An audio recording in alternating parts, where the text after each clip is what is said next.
Hey, good morning, everybody. Welcome to STR Unfiltered. I'm Bill Faith, your host. Hopefully, you guys are having a wonderful day. I just got back from a road trip to, we'll just call it the West, the wild, wild West. And flew out there with John the Bank Whisperer. I should call him John the Construction Whisperer. Um, to go check out a multifamily property that we would renovate, upgrade, and turn into a lodge or a boutique motel, whatever you want to call it. And man, it's a pretty sweet deal financially. It's something that's off market. They will go to list in the next few months if they can get it ready to list. I don't know. We'll talk about that here in a second. Um, they're looking for 1.3 essentially. We think we could probably pick it up for 800 to 900 in the current state and condition, excuse me, that it's in. And with that being said, it's probably going to take $700,000 to $800,000 in cash to bring it up to the speed that we would want it. And even if it took $1 million, so for argument's sake, let's just say that it's $1 million. But that's one of the reasons that I took John with me.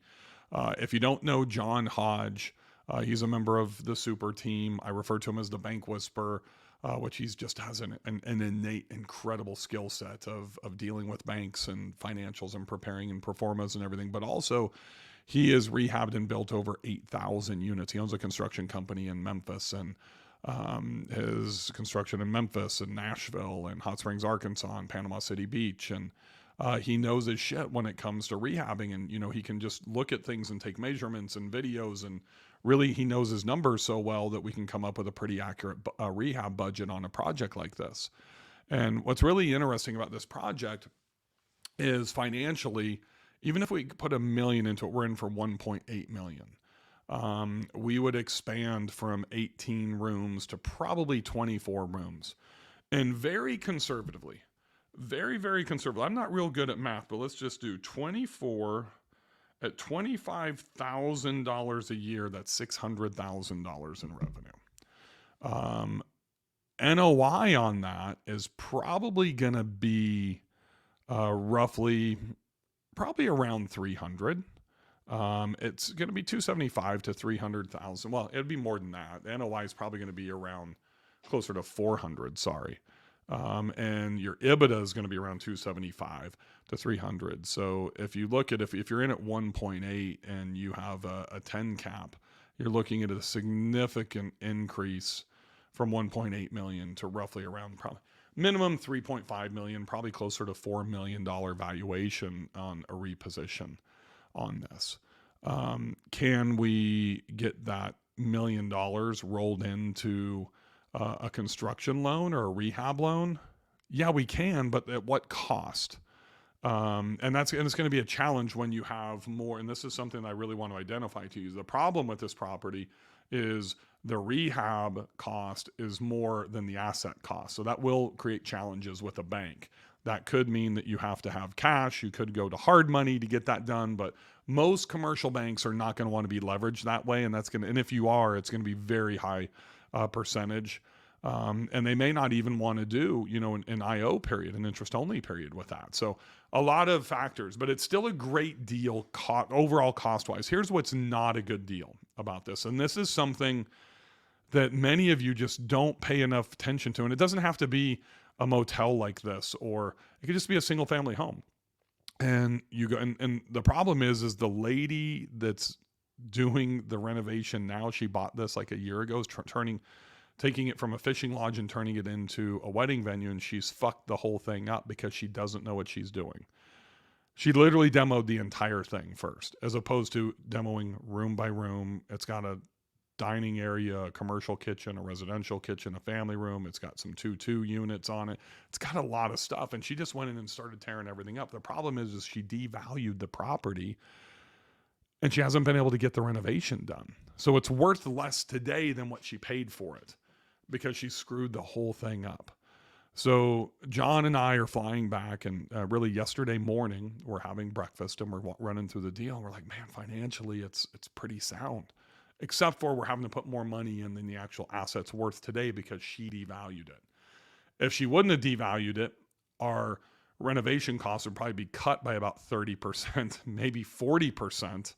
And literally the asset would be worth another 20 to 30%. So that delta would flip.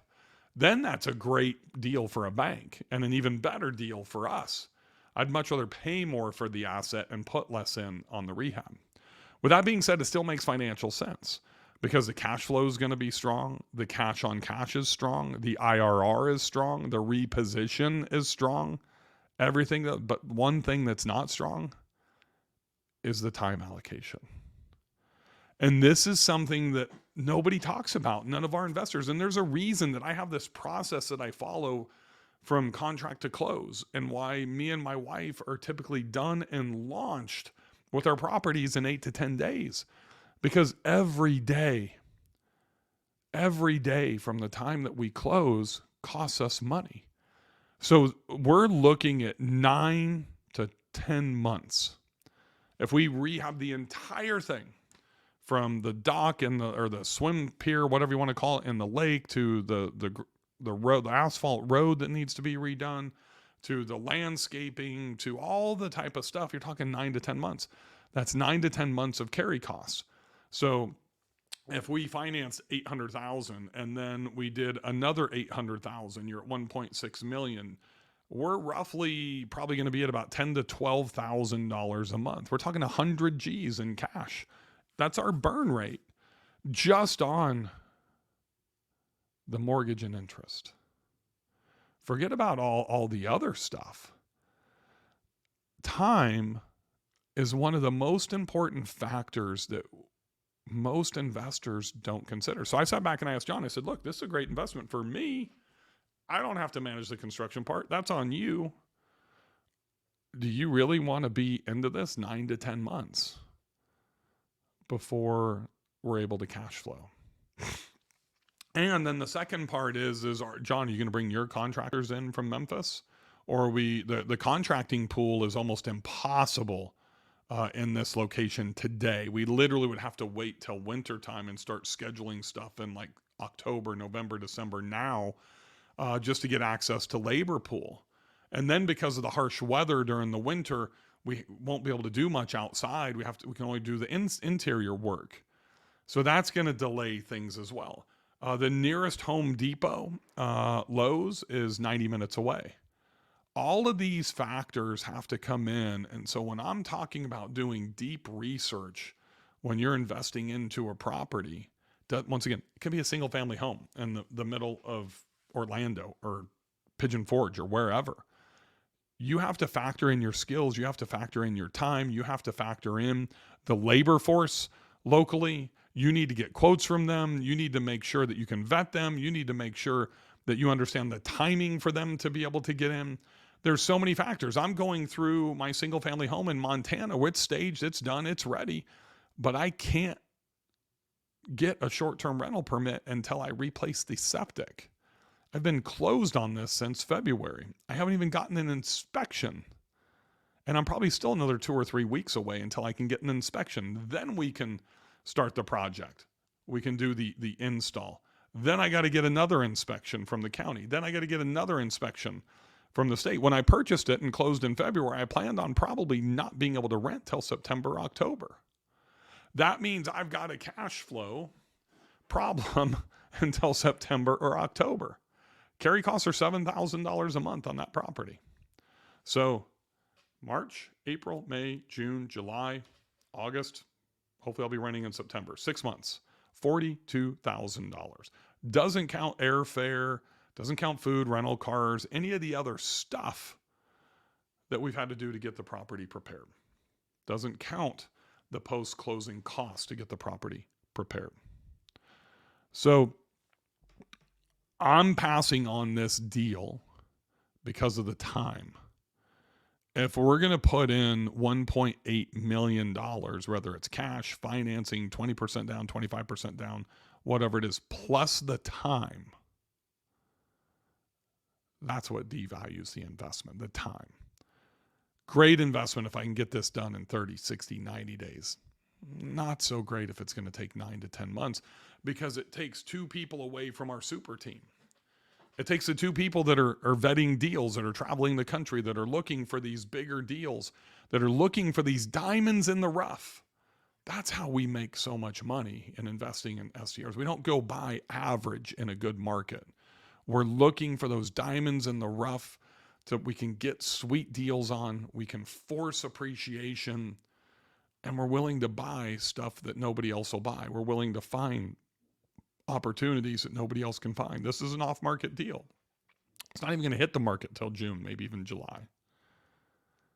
But you have to know going in what's going to make or break your deals. And we got to be honest with ourselves. If we're not honest with ourselves, that's where we get into trouble. And we see it with the couple that bought this. The couple that bought this lodge and are turning it into a wedding venue are now getting divorced because of this project. They've been working on it for over a year, and it looks like they've been in there for 30 days just doing demo because they don't know what they're doing.